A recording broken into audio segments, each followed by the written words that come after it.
For a financial advisor, they're using compliance now as a checklist to ensure that everything's covered. Because in any meeting you have with somebody, a client will take the conversation potentially 1,000 different directions. You might not cover everything that you need to. Using an AI tool, whether it's Sophie or someone else, you have the ability to go through that checklist and say, well, I didn't cover these points. And you follow up with the client. The client, therefore, knows that there's a safety mechanism. So if something's not covered for them, they're getting follow-up. They're getting immediate follow-up and the best advice possible. Welcome to this Fireside Chat with Stu Breyer, CEO of Mallowstreet, who will give us an insight into how advisors' day-to-day operations are shaping their business's performance. Hi, Stu. Thanks for joining us. Thank you for having me. Nice to see you. Yeah. Now, you founded Sophie, which is an AI-powered meeting and compliance platform, which promises to make advice businesses more efficient. How do day-to-day operations kind of feed into advice businesses' performance, and where is capacity won and lost in advice businesses commonly?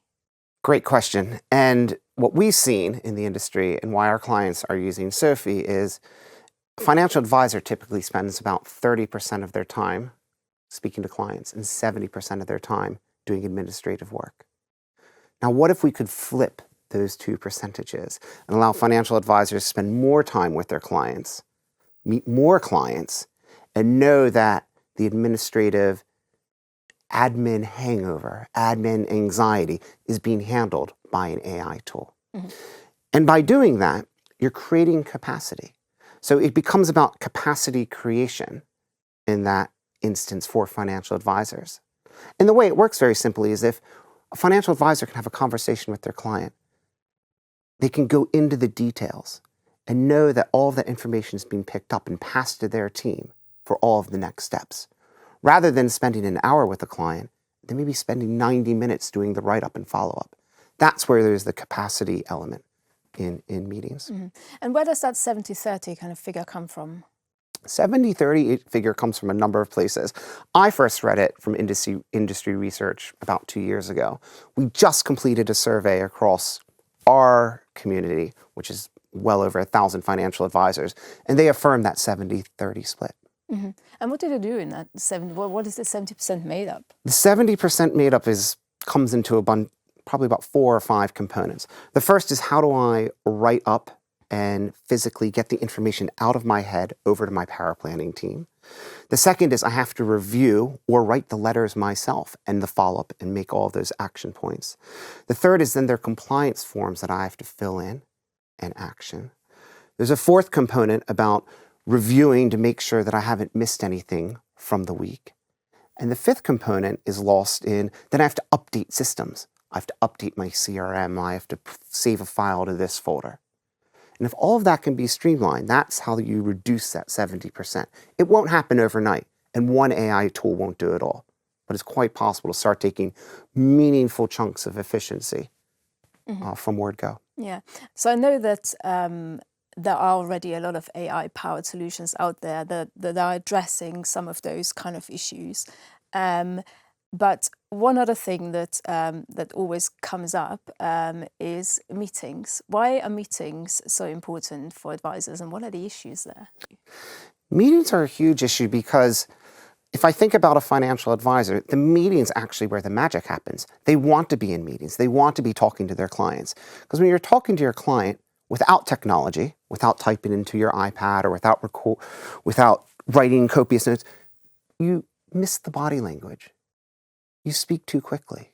You're not actively listening because you're thinking about the next question you're going to ask somebody. You're not actually engaged in reading the energy of that person. So in a meeting for a financial advisor, I want to spend as much time with you as possible because I'm going to ask the right probing questions. And I'm going to get to the nub of the issue and really understand what's on your heart and what's driving your decision making, which will allow the advisor to give excellent advice. Mm-hmm. If I'm worried about the 90 minutes that follow this meeting of doing the write-up and the follow-up, I'm going to keep the meeting short. I'm going to keep it really brief. I might talk over you and cut you off. I might do things that become a compliance tick box exercise. And that's a worse result for the end client. So how do we avoid that? Now, compliance is something that is often seen as a constraint on firms. Is that still the case? Compliance is an interesting one. Compliance used to be the business prevention unit or the stick that firms used for their employees around training. What I've seen start to shift in the industry is a positive change, which is compliance really starting to drive consistency, which drives safety. What I mean by that is for a financial advisor, they're using compliance now as a checklist to ensure that everything's covered. Because in any meeting you have with somebody, a client will take the conversation potentially 1,000 different directions. You might not cover everything that you need to. Using an AI tool, whether it's Sophie or someone else, you have the ability to go through that checklist and say, well, I didn't cover these points. And you follow up with the client. The client, therefore, knows that there's a safety mechanism. So if something's not covered for them, they're getting follow-up. They're getting immediate follow-up and the best advice possible. And then if you look through the lens of the principal or the corporate, they're solving a big problem because they understand what's happening across every meeting that my advisors are having. And I can ensure that consistency. And where there's not consistency, I know where to follow up rather than trying to randomly sample a meeting with my compliance or supervision hat on. So it's the consistency element that I've seen change in the industry that's ultimately leading to driving safety. And at the end of the day, it's driving and producing better client outcomes, which is what we all want. Yeah, absolutely. At the same time as becoming more kind of efficient, I guess, and more productive and more profitable. Now, if you look at the industry, kind of, take a wider view of the industry, how do the good firms kind of differentiate themselves from the ones under strain? Good is a very broad church, but what I hear by that question of good is, well, there's stronger firms versus those weaker performing firms. In the first instance, that has nothing to do with technology. It's about culture. So those firms that have a growth mindset, they want to do more with less. They want to expand. They want to innovate. They want to push the boundaries of what's possible. And they're going to be supportive of innovation. Those are the stronger firms versus firms that have a fixed mindset, which is broadly, we've always done it this way. This is the way we're going to do it, and don't tell me how to change. Firms that have that mindset are never going to adopt technology. And if they do adopt technology, they're probably not going to implement it correctly.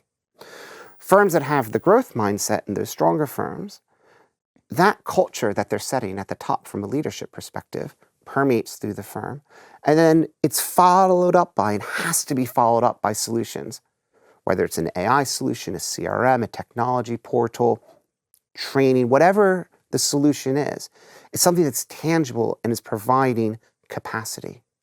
What I mean by providing capacity, it's taking away admin, it's taking away other things that AI or technology can do, and saying, here's time back in your day. What are you going to do with that time?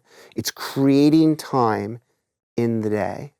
And that creation and protection of capacity is absolutely important because that's what's going to let firms scale in this environment. Mm-hmm. Now, we've been talking about AI for quite a while now, at least for the whole of last year, I'd say, in earnest. And we've been talking about technology for a lot longer. How much longer do you think advice businesses will be able to go without being good on tech and even potentially without any use of AI? I think we're rapidly coming to the end of the road on when you can put your ears in and say, I'm not going to do this AI thing. I'm always going to do it the way I used to do it. I don't think that's possible because other people, other firms, other advisors are going to provide a better, more streamlined, more industrialized institutional support and client servicing. So there's going to be a natural shift of clients who want to go to those progressive firms. When it comes to AI adoption in firms, it's been very interesting to see how the early adopters found use cases which saved 5 minutes a day and then moved that to 10 minutes a day, 15 minutes a day, found those incremental improvements. And with those incremental improvements over the course of a month, 2 months, 3 months, created significant space to allow for further investments and further streamlining without saying you have to work 18 hours a day. Because nobody wants to do that. feel an ability for work-life balance is really important. So using technology in order to enable that, I don't think you can hold out much longer because your competitors will beat you to it. Yeah. Now, if a business owner, advice business owner, watches this and wants to put one thing into action, where should they start? Start a conversation with your financial advisors. It doesn't have to be a long consultation. Speak to 4 or 5 of them, 20 minutes each, and ask them where's the friction in the system. They'll tell you all of the pain points immediately, gladly, because they want you to remove them. From those 4 or 5 conversations, you're going to know exactly which components of the process are broken and need fixed, where the enhancements you can make, and then you can go and find the tools to fix each individual use case or instance and start doing it one by one systematically. And think of having incremental improvements. It's not going to be big bang day one. I'm saving 5 hours a week from the word go. Our clients tell us now, after using Sophie for 3 to 6 months, they save 4 or 5 hours a week. But you have to start small, incremental improvements. But the most important thing, start a conversation internally. Mm-hmm. Excellent. Well, some really good tips for our viewers as well to take away and hopefully put to use. Thank you for coming in. Really good to talk to you as always. Thank you so much for having me. Really enjoyed our conversation. And thank you for watching. Tune in again next time.